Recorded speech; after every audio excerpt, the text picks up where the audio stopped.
Je me suis réincarné dans un monde de fantaisie, un plafond silencieux, des bougies au lieu des lampes. C'était un véritable monde fantaisiste avec un retard technologique certain. Sans grand doute, ma nouvelle famille avait l'air d'être assez riche. Pour un orphelin mort d'une surcharge de travail, je suppose que c'est un endroit plutôt agréable pour se réincarner. Il y avait une autre raison qui me poussait à croire que j'avais été réincarné dans une maison riche. C'était que ma mère biologique était une femme extrêmement belle.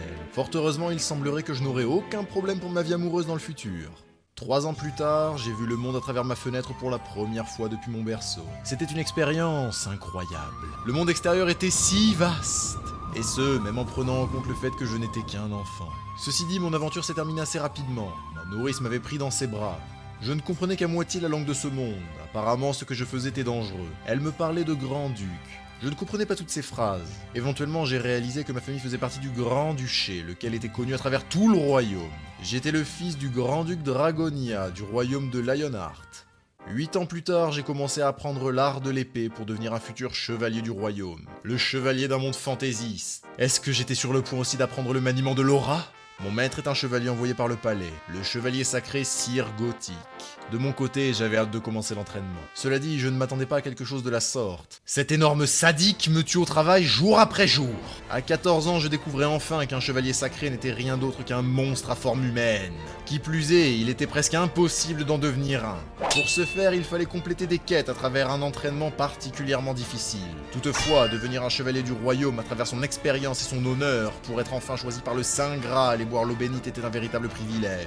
Et ce, d'autant plus en tant que fils de Dragonia, je me devais d'apprendre tout ce qu'il fallait apprendre pour succéder au Grand-Duc. Les leçons pour devenir son successeur, en plus de devenir un chevalier saint. Ah, s'il y a réellement un dieu, j'ai besoin qu'il me sauve. Et ce, quand bien même si je ne crois en aucune religion. À 16 ans, j'ai traversé le monde, de sorte à obtenir la reconnaissance de la déesse, pour enfin devenir un chevalier saint et accepter ma quête. Mais comment obtient-on la reconnaissance de la déesse ? Eh bien, si vous continuez de faire des bonnes actions et d'accroître votre gloire, la déesse viendra éventuellement à vous. C'est ridicule. Cela dit, il y avait pléthore d'occasions d'accomplir mon devoir et de brandir mon épée. Cela dit, c'était bien la source de mes inquiétudes. Comment ces choses osaient-elles pénétrer le saint royaume de la déesse ? Au fond, ce royaume, il avait bien trop d'ennemis. Il m'a fallu 20 ans pour rencontrer la déesse pour la première fois. Alors il ne mentait pas, c'est une vraie déesse ! Elle me donna ainsi une quête laquelle me permettrait de prouver mon honneur et ma foi. La déesse était réelle. Ce fut un vrai choc. Cela dit, ça m'a bel et bien permis de continuer jusqu'à ultimement devenir un chevalier saint. Après cela, j'ai tué et encore tué. Je suis même venu à bout du culte du mal, et ce jusqu'à ce que je devienne un chevalier de guerre, me donnant aussi l'autorité de réunir sous mes ordres d'autres chevaliers. J'ai massacré 700 000 orques, femmes et enfants compris. Saloperie de tête de fion. Je me sentais plus léger. À 35 ans, le saint et demi-dieu, sa majesté Arjun Lionheart, s'était envolé dans les bras de la déesse. C'est arrivé alors qu'il combattait un arc-démon invoqué par l'Empire. Les orques étaient déjà un infâme poison, mais désormais ces putains de démons ravageaient librement les terres du royaume. C'est bien pour cela que l'humanité doit croire en Dieu et vivre dans la foi. Ces connards de magiciens de l'Empire. Si l'on met tout ça de côté, le royaume avait bien besoin d'élire un chevalier saint pour succéder au roi Lionheart décédé avec honneur. En dépit, la déesse m'offrit sa grâce, me permettant d'accéder au trône. C'était avec honneur et fierté que j'acceptais. Je ne pouvais pas abandonner les fiers habitants du royaume et les chevaliers qui m'ont suivi. J'obtins alors le trésor sacré de la déesse, le cœur de lion, lequel fusionna avec moi alors que je fis le serment de protéger le Saint Graal à tout prix. Voici comment je suis devenu le Grand-Duc Dragonia et le roi du royaume de Lionheart. Au bout de 80 ans, je dois dire qu'un certain nombre de choses se sont passées. Il y a eu les 3 grandes guerres contre les orques, une sorte de gobelin à moitié ravagé qui s'est transformé en arc-démon, le tout paraphé par l'Empire qui ne cessait d'accroître le chaos ambiant. L'école des magiciens sombres de l'Empire était de nouveau en pleines expérimentations. Tout ça est la cause de leur croyance en cette saloperie de culte du Nord. Comment osent-ils s'éloigner de Dieu et de la parole divine ? Putain de séparatistes de merde. Voilà ce qu'il se passe quand l'on donne à l'homme les droits qu'il ne mérite pas. Je les ferai tomber, tous. 96 ans, ces couillons l'ont fait. L'empereur avait franchi la limite. Cet enculé qui a tout fait pour échapper à la mort venait de se sacrifier lui et 3 millions de personnes pour invoquer le seigneur du chaos dans la capitale. Éventuellement, j'ai réuni mes troupes et pris l'épée sacrée, laquelle n'était pas encore sèche de la dernière guerre contre les orques. Il était temps de partir pour l'Empire. 121 ans. J'ai fait de mon mieux, mais le monde succombait progressivement au désastre malgré mon effort. J'ai essayé de venir à bout du mal avec toute la sainteté du continent, mais je ne pouvais y arriver.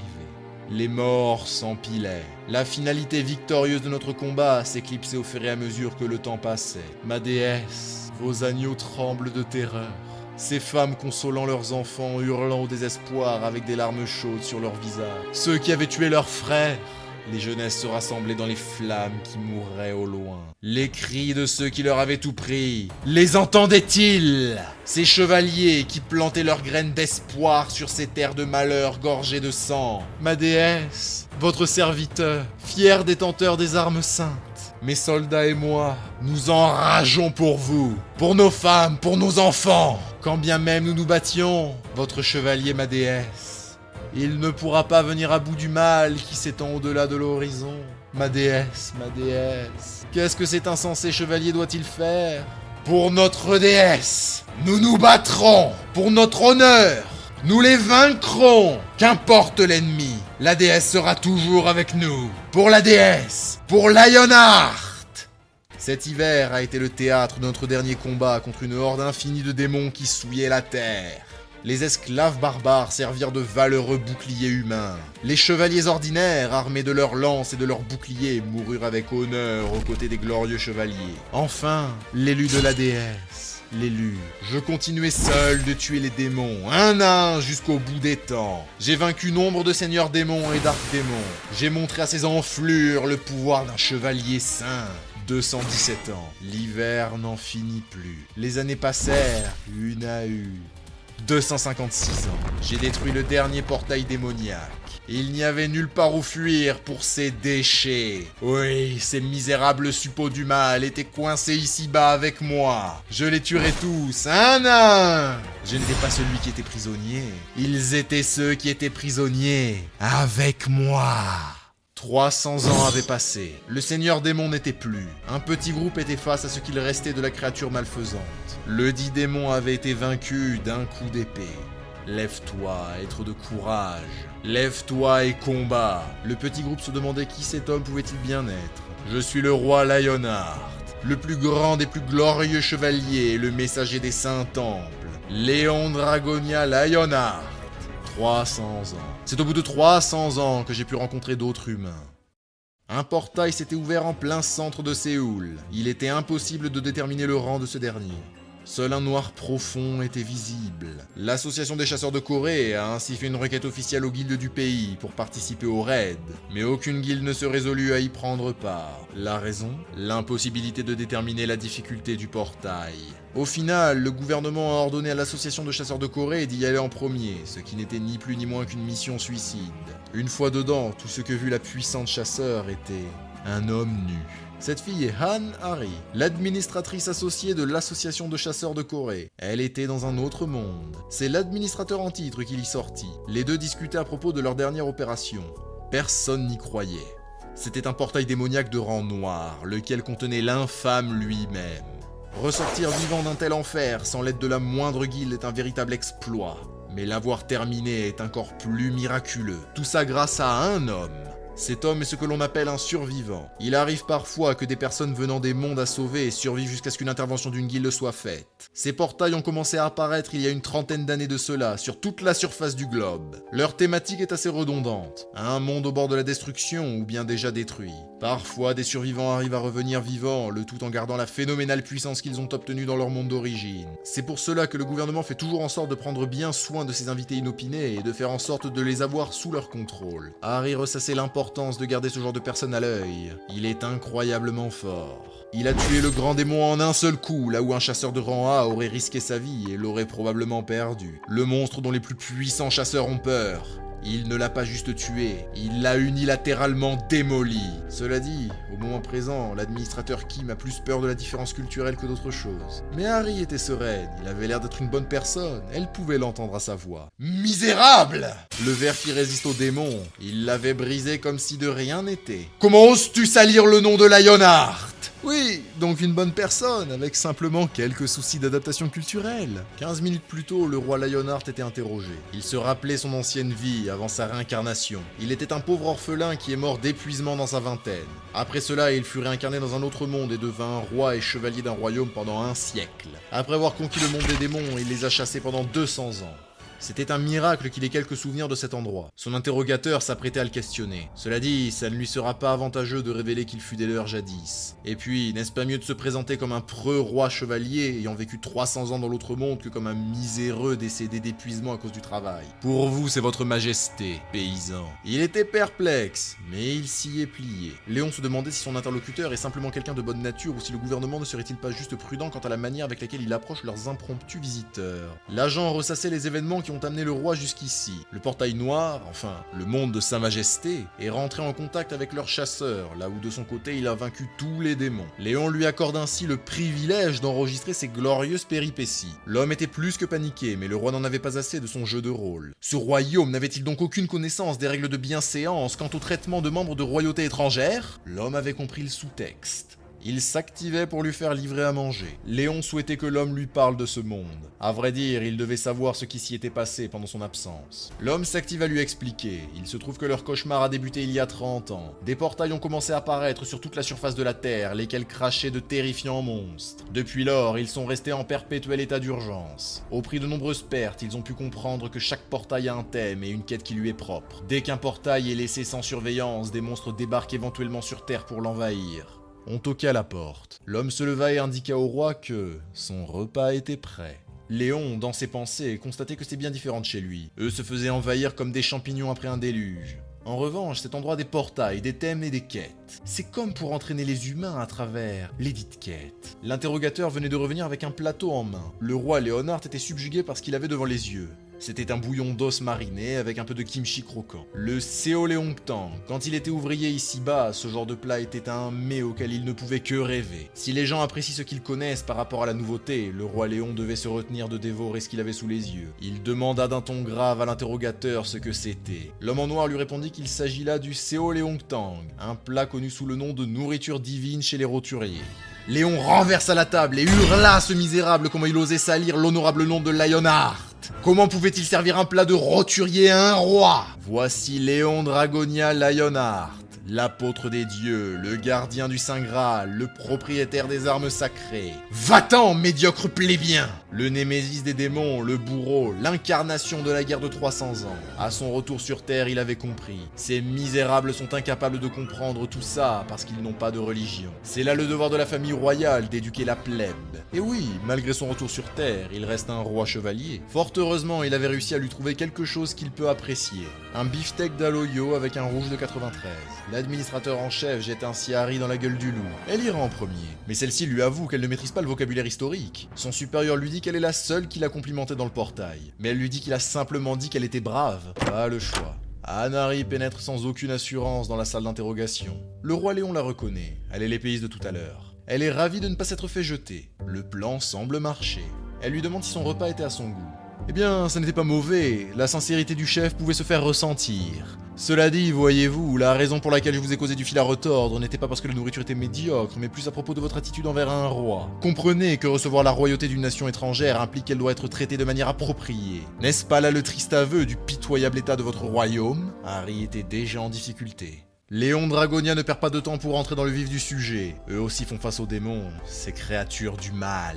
Harry le lui confirme. Cela dit, elle n'a qu'une seule mission, le faire rejoindre l'association des chasseurs ou à minima le forcer à intégrer leur pays. Elle lui dit ainsi que s'il leur accorde sa permission royale, le gouvernement sud-coréen pourrait s'occuper de lui à partir de maintenant. Son empressement quant à le faire recruter est forcé par les conflits diplomatiques à propos du recrutement des survivants. Qu'importe ce qu'il faut faire, ils ne peuvent laisser le roi rejoindre un autre pays. Léon lui avoue que tant qu'il est de passage en ce monde, il a le devoir de fouler la terre du champ de bataille.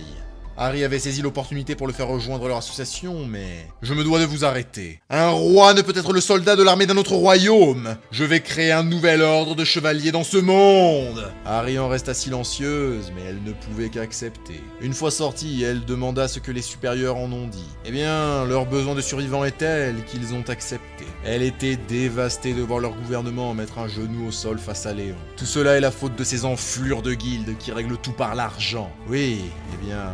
À ce propos, on lui dit que la guilde du Phénix, ils avaient été interrompus par une alarme. Un donjon venait de s'ouvrir dans les plaines d'Onam. Si un donjon s'ouvre dans un grenier à grains, alors la production sera mise en arrêt. Harry est tout de même surprise de ce qu'elle entend. La guilde du Phénix n'est-elle pas celle de Lee Yong-wan, l'aventurier de rang S? Ils sont largement capables de s'occuper d'un portail orange. L'administrateur en chef était persuadé qu'ils avaient d'autres plans. Dans ce cas, il fallait les arrêter, et vite.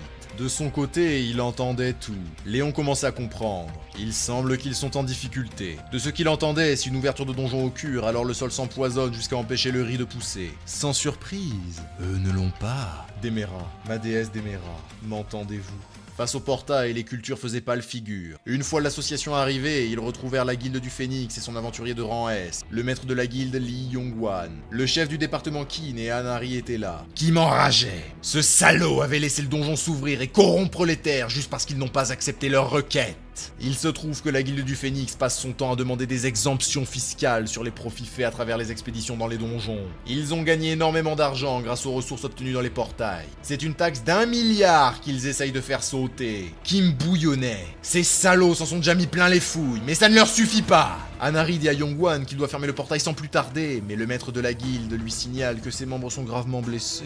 Ça leur serait difficile d'opérer dans cet état. Il lui dit qu'ils essaieront de s'en occuper d'ici demain, mais qu'il ne leur garantit rien. Harry explose en lui demandant s'il n'a pas une once de patriotisme. L'aventurier de rang S arborait son plus vicieux sourire. Pourquoi continuait-elle de se comporter comme une gamine?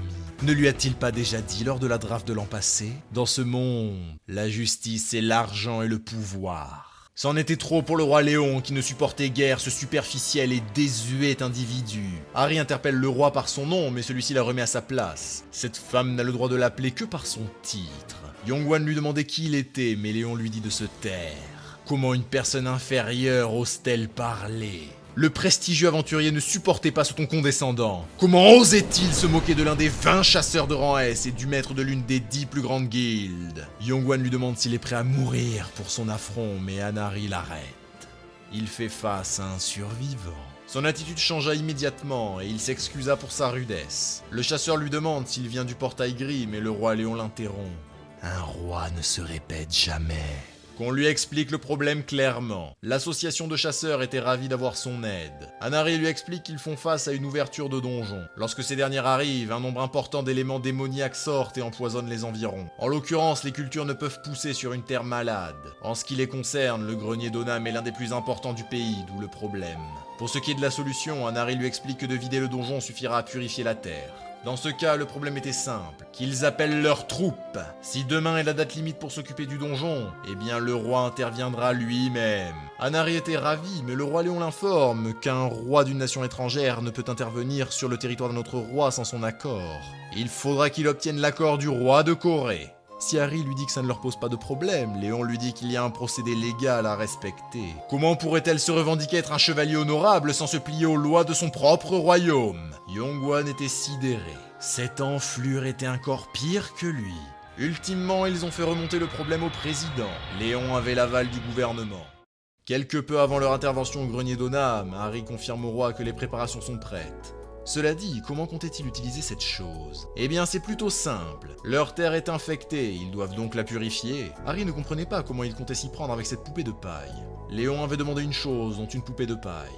Il avait spécifiquement demandé à ce que les personnes qui fassent ces poupées soient des femmes ayant déjà donné vie. C'était parfait, qu'on lui montre les poupées. Une compétition inattendue de confection de poupées s'était ouverte. Le roi était mitigé. Impossible. Comment pourrait-elle appeler ce farfelu corps métaphysique une poupée? Une à une, les poupées étaient détruites. Hanari n'ayant pas donné vie était rejeté immédiatement. Tout était rejeté une à une, jusqu'à ce que la 89e personne, une vieille femme mariée, se présentât à lui. Sa poupée était une œuvre d'art. Il lui demanda à combien d'enfants elle avait donné naissance. 12. Léon la remercia pour son dévouement. En temps normal, il aurait envoyé des chevaliers avec une médaille et un cadeau, mais ne le pouvant en l'état, il lui demande son pardon. La vieille femme semblait ravie.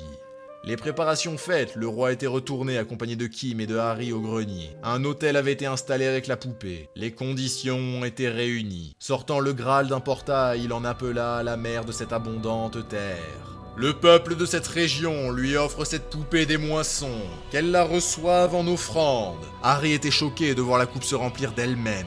Le soleil se leva au même moment où une lumière rouge teintait les nuages. Un nouveau jour vint. le soleil marqua un nouveau départ pour ce monde. La guilde du Phénix était ébahie, l'eau pénétrait dans la poupée qui s'animait d'elle-même. Le roi Lionheart pouvait entendre la divinité. Il la salua. Déméra, la divinité de la vie et de l'abondance. Léon Dragonia faisait preuve de respect face à la divinité, laquelle sentait que cette terre était envahie par le malin. Mais comme il le lui fit remarquer, des espèces malfaisantes rôdent ici, mais comme le lui fit remarquer le roi, il n'y a pas de divinité sur cette terre. Il craignait ainsi que ces vulgaires porcs souillent les yeux de la divinité, mais celle-ci lui dit que l'ignorance et la cupidité ne peuvent toujours être qualifiées de péché. Elles sont intrinsèques à l'homme. La déesse lui demande ce qu'il compte faire. Ce à quoi il répond qu'il n'est pas dur de se mêler aux combattants, mais qu'en revanche, l'autorité de conquête est divine. De sorte, il fera en sorte que l'autorité et le devoir soient sur un pied d'égalité ici-bas. Il enseignera aux ignorants et les guidera sur le chemin de la vérité. Et ce, jusqu'à ce qu'un véritable panthéon gracie cette terre. La déesse lui demande s'il n'a pas une faveur à lui demander. Il lui dit que les habitants de cette terre souffrent à cause du malin, et il sait pertinemment que ce n'est pas quelque chose qu'elle souhaite faire. Mais il voudrait qu'elle purifie et soigne cette terre. La déesse lui répond qu'il est leur héros, et que quand bien même cette terre n'est pas celle de son corps, elle déploiera sa divinité ici et donnera sa chair à cette terre assoiffée. Ainsi, quiconque marchera sur cette terre sera son allié. Un puissant rayon de lumière venait de frapper le grenier. L'association des chasseurs était subjuguée. Mais Léon hurle à tout le monde de regarder et d'apprendre. Eux les ignorants qui ne peuvent apprendre et ne peuvent savoir. Voici ce qu'est un monde béni par la foi. De donner la vie et prospérer, là est le vrai devoir d'un être. Cette terre fertile est preuve et témoin d'une promesse éternelle. Yongguan était aussi choqué qu'enragé. Il hurla à tout le monde de ne pas se laisser berner. Les plantations qui poussent grâce à la magie sont empoisonnées. Léon, furieux, lui signale qu'il s'agit là de riz béni. De quel droit les qualifie-t-il de poison? Yongguan lui hurle que tout ça, cette stupide poupée de paille, mais Léon le coupe! Il ne peut pardonner l'ignorance qu'une fois. Qu'il ne salisse pas le nom de la déesse avec sa vulgaire langue. Cela dit, Yongguan ne pouvait laisser le survivant ruiner ses plans. Il doit exposer ses horripilants mensonges. Dans ce cas, qu'il le lui prouve et qu'il coopère pour le bien de ceux qui mangeront de ce riz. Il arrivera à le faire passer pour une fraude. Dans ce cas, Yongguan pourvoira l'expert, lequel commence sans plus tarder l'évaluation. Celui-ci commença à évaluer le riz, mais il ne pouvait concevoir ce qu'il voyait. C'était du riz béni de rang rare. Tout le riz de toute la plaine est de rang rare. Il guérit même des maladies de rang 3 et du cancer. Ils étaient tous sous le choc, minus Léon. Kim demanda ainsi de chercher un pot. Une fois cuit, le système leur affichait que ce riz n'était ni plus ni moins qu'un renforçateur. Mais pas n'importe lequel. Ce riz est l'équivalent d'une bouteille à 2000 €. Harry se ruait vers son supérieur Kim. Elle a des bonnes nouvelles. Elle a des nouvelles importantes, mais bonté divine qu'elle finisse de mâcher avant de parler. Elle était curieuse et elle a avalé un insecte, lequel lui a donné un boost. Ils étaient tous ébahis. Si tout ce qui se trouve sur cette terre est béni, ils ont des renforçateurs gratuits. Dans ce cas qu'ils attrapent le plus d'insectes, ils entreront dans le portail avec le plus de boost possible. La déesse d'Emera appelle son enfant. Son travail ici était terminé et elle pouvait partir. Léon lui dit que jamais, non jamais, il n'oubliera l'amour qu'elle leur a apporté. La déesse donna une dernière leçon à son fils, qu'il fasse en sorte de bien se nourrir. Anari demandait au roi ce qui était derrière tout cela, ce à quoi Léon lui répondit qu'il ne s'agissait ni plus ni moins que du pouvoir divin. Il lui demande s'il n'y a pas de dieu dans leur monde, mais elle n'est pas sûre. Léon restait froid à ces mots. Une vie digne de ce nom est une vie dans la foi. Qu'il garde ça en tête. Maintenant que les soldats sont repus, il est temps de pénétrer dans le portail. La guilde du Phénix n'en revenait pas. À cause de ce survivant, leur plan est voué à foirer. Si ça n'était pas à cause de lui, le gouvernement n'aurait pas eu le choix que d'accéder à leur requête. Si seulement ils pouvaient trépasser dans le portail. Mais oui, c'est une idée de génie. Que personne ne s'inquiète. Ce portail ne sera pas si simple, mais il n'y a qu'un seul chasseur de rang A. Ce survivant est sûrement une sorte de guérisseur. Pour sûr, il est imminable quand il s'agit de se battre. Ils vont y rester. À l'intérieur du portail, il y a un monstre qui ne peut être vaincu en utilisant des armes ordinaires. Le compte à rebours avait débuté. Dans le donjon, ils avançaient. Léon avait bien compris qu'un portail ne se fermera que si l'on vide le donjon ou si l'on bat le boss. Un duel contre un boss. Ça le tentait bien. Cela dit, Harry était incapable de lui avouer qu'en général, il devait les affronter à plusieurs. Au fur et à mesure qu'ils avançaient, il était clair qu'il y avait un nombre important de monstres, et ce quand bien même l'on avait essayé de vider ce donjon par le passé. Harry explique au roi qu'il s'agit là de la caractéristique du dit donjon. Si en général le nombre de monstres diminue au fur et à mesure qu'on les bat, pour le cas des squelettes ou des zombies, voire de démons spéciaux, tant que le boss est en vie, les monstres réapparaissent à l'infini. En somme, il faut vaincre le boss impérativement. Dans ce cas, celui-ci doit être une sorte de nécromancien qui contrôle les squelettes. Elle fut interrompue par une alerte système. Une rupture du donjon avait commencé. Ils avaient 3 heures pour le finir, sans quoi la mort viendrait les chercher. Ils devaient vaincre le chevalier commandant Dulan. D'un coup, une douleur. Ce déchet de Yonghuan ne les avait pas prévenus. Comment devait-il faire face à tout ça? Ils étaient si nombreux. Était-ce seulement possible? L'archer Mashik, grâce à son pouvoir, avait confirmé le nombre d'archers et de mages, respectivement 30 et 2, qui m'ordonne à tous ceux qui ont un talent de viser de s'occuper des monstres qui ont une portée longue. Ils allaient les broyer un à un, mais ils étaient bien plus forts que Kim pouvait l'imaginer. Si les portails orange sont redoutables, ils ne le sont pas trop pour un aventurier de rang B comme lui. Cela dit, il ne s'attendait pas à ce que des squelettes comme eux disposent de sorts avancés. Dans ce cas, il va attirer leur attention. C'est chose faite. Le coup, il l'encaissa sans problème. Ils avaient réussi une percée jusqu'au Dulan. Mais son coup était infiniment trop puissant. Il devait aller le sauver, mais comment s'y prendre? Les forces de réserve se faisaient balayer par le Dulan. Anari demande ainsi, désespéré, au roi Léon s'il peut intervenir pour les aider. Celui-ci reste silencieux avant de lui dire qu'un roi ne devrait jamais rejoindre une petite bataille comme celle-là. Qu'il trouve un moyen de bâtir leur honneur. Et dire qu'elle lui a demandé de combattre ces maudits squelettes. C'est un affront à sa personne et à la déesse. Harry en restait sans voix. Que devrait-il faire? Il n'a aucune intention de se battre. Qu'importe, ils doivent s'occuper du Dulan. Elle s'en chargera. Que les autres aillent soutenir le chef Kim. Elle s'élança en un instant en direction du puissant boss. Son agilité est hors du commun. Toutefois son coup, le Dulan le para sans effort de sa grande épée. Elle doit l'éloigner de la foule de squelettes, mais... Le Dulan venait de projeter sa tête pour bloquer sa vision. Quel genre de monstre se bat comme ça? Elle encaissa un puissant coup qui la projeta des dizaines de mètres en arrière. Au moins, son plan de l'éloigner du reste de ses troupes avait marché. Maintenant, il était l'heure pour Anari de lui montrer de quoi elle est capable.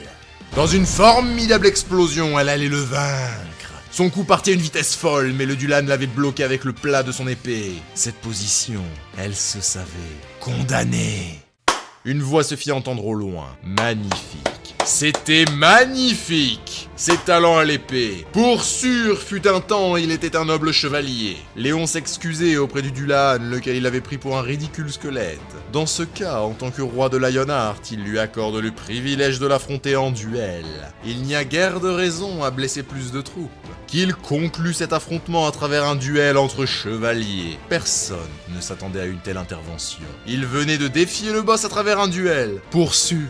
Ça ne marchera jamais. Mais ça a marché. Les squelettes avaient fait place à Léon, lequel faisait face au Dulan. Pour sûr, il faisait preuve d'honneur, donc il se prépare. Anari explique à Léon que le Dulan ne mourra pas s'il ne le décapite pas. Mais le roi lui demande si c'est réellement important. Eh bien, oui, plutôt. Léon lui explique que ça n'a aucun intérêt. Ce qui détermine le vainqueur d'un duel, c'est l'honneur du chevalier. En tant que premier chevalier de la déesse de lumière et de justice, l'archiduc Dragonia est le roi de Lionheart. Il venait de défier le Dulan.